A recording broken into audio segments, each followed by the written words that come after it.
Assalamualaikum warahmatullahi wabarakatuh.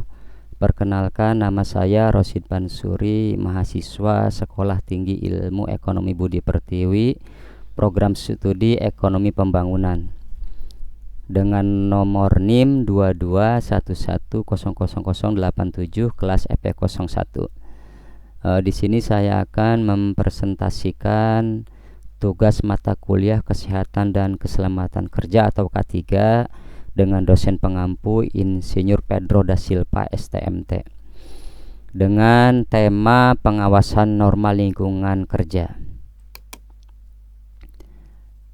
Pertanyaan nomor 1, jelaskan pentingnya penerapan sistem manajemen keselamatan dan kesehatan kerja atau SMK3 di lingkungan kerja serta bagaimana penerapan ini dapat mengurangi risiko kecelakaan kerja dan penyakit akibat kerja atau PAK. Jawabannya yang pertama, meningkatkan efektivitas perlindungan keselamatan dan kesehatan kerja yang terencana, terukur, terstruktur, dan terintegrasi. Kedua, mencegah dan mengurangi kecelakaan kerja dan penyakit akibat kerja dengan melibatkan unsur manajemen pekerja dan atau serikat pekerja. Yang ketiga, menciptakan tempat kerja yang aman, nyaman, dan efisien untuk mendorong meningkatnya produktivitas. Yang keempat, mematuhi peraturan perundang-undangan. Dan yang kelima, mengurangi biaya. Penerapan SMK3 dapat mengurangi biaya seperti premi asuransi.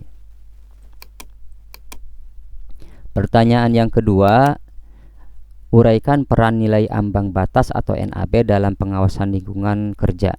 Bagaimana NAB ini digunakan dalam praktek untuk melindungi kesehatan pekerja, terutama terkait faktor fisika dan kimia di tempat kerja. Nilai ambang batas atau NAB adalah standar faktor bahaya di tempat kerja sebagai kadar atau intensitas rata-rata terimbang waktu atau time weighted average yang dapat diterima tenaga kerja tanpa mengakibatkan penyakit atau gangguan kesehatan dalam sehari-hari untuk waktu tidak melebihi 8 jam sehari atau 40 jam seminggu. Berikut NAB faktor fisika dan kimia sesuai regulasi terbaru Permenaker nomor 5 tahun 2018. Yang pertama, NAB iklim kerja indeks suhu basah dan bola atau ISBB yang diperkenankan. Kemudian NAB kebisingan, NAB kegetaran, NAB radiasi frekuensi dan gelombang mikro, NAB pemaparan radiasi sinar ultra ungu yang diperkenankan, NAB medan magnet statistik, dan NAB standar pencahayaan. Yang ketiga, diskusikan 5 faktor bahaya di lingkungan kerja yang dapat mempengaruhi kesehatan pekerja, yaitu faktor fisika, kimia, biologi, fisiologi atau ergonomi, dan psikologi. Berikan contoh bahaya masing-masing faktor serta dampak yang memungkinkan terjadi jika faktor tersebut tidak diawasi dengan baik. Yang pertama, faktor fisika disebabkan oleh gangguan mesin peralatan bahan dan kondisi lingkungan kerja.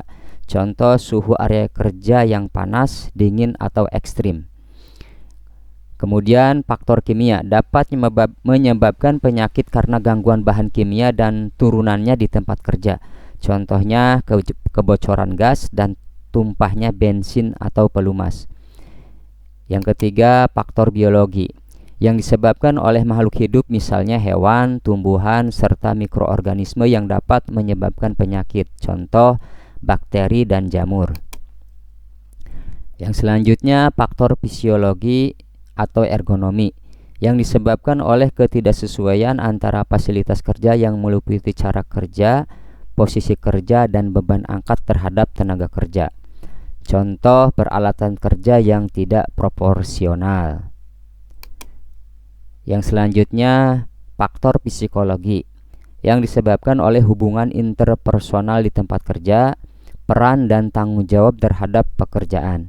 Contohnya, beban kerja melebihi batas dan perselisihan dan konflik peran. Yang keempat, bagaimana Undang-Undang Nomor 1 Tahun 1970 dan peraturan-peraturan lainnya terkait pengawasan lingkungan kerja berperan dalam menetapkan standar keselamatan dan kesehatan di tempat kerja. Sertakan pula contoh penerapan pasal-pasal terkait dalam lingkungan industri. Selain Undang-Undang Nomor 1 Tahun 1970, ada beberapa peraturan perundangan terkait K3, yaitu Undang-Undang Nomor 13 Tahun 2003 tentang Ketenagakerjaan, Undang-Undang Nomor 11 Tahun 2020 tentang Cipta Kerja, Peraturan Pemerintah Nomor 50 Tahun 2012 tentang penerapan sistem manajemen K3. Contoh penerapan pasal-pasal terkait dalam lingkungan industri diantaranya 1. Pasal 8, Pasal 9, Pasal 11, Pasal 14 dari Undang-Undang Nomor 1 Tahun 1970 yang mengatur kewajiban pengurus dalam pelaksanaan K3. Yang kedua, Pasal 77 dari Undang-Undang Nomor 13 Tahun 2003 yang mengatur ketentuan jam kerja.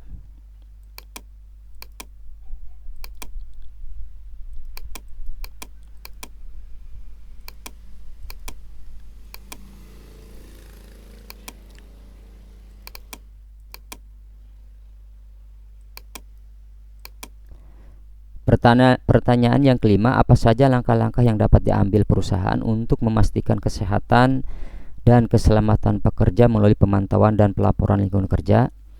Jelaskan bagaimana pelaporan ini berperan dalam perbaikan kondisi kerja dan penurunan angka kecelakaan di tempat kerja. Langkah lain yang dapat diambil perusahaan untuk memastikan K3 melalui pemantauan dan pelaporan lingkungan kerja antara lain: yang pertama, identifikasi potensi resiko. Kemudian pemantauan lingkungan kerja, survei karyawan, pelaporan dan investigasi kecelakaan, evaluasi dan perbaikan, membangun budaya pemberdayaan, membangun komunikasi yang baik, memberikan pelatihan, menyediakan APD, membuat SOP, menciptakan lokasi kerja yang aman. Pelaporan K3 ini memiliki peran sangat penting. Tidak ada suatu kejadian atau kecelakaan yang dapat diabaikan.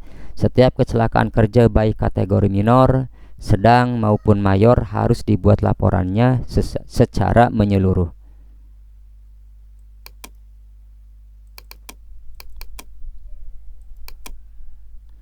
Terima kasih. Berarti demikian presentasi sebagai tugas mata kuliah K3 dengan tema pengawasan norma lingkungan kerja.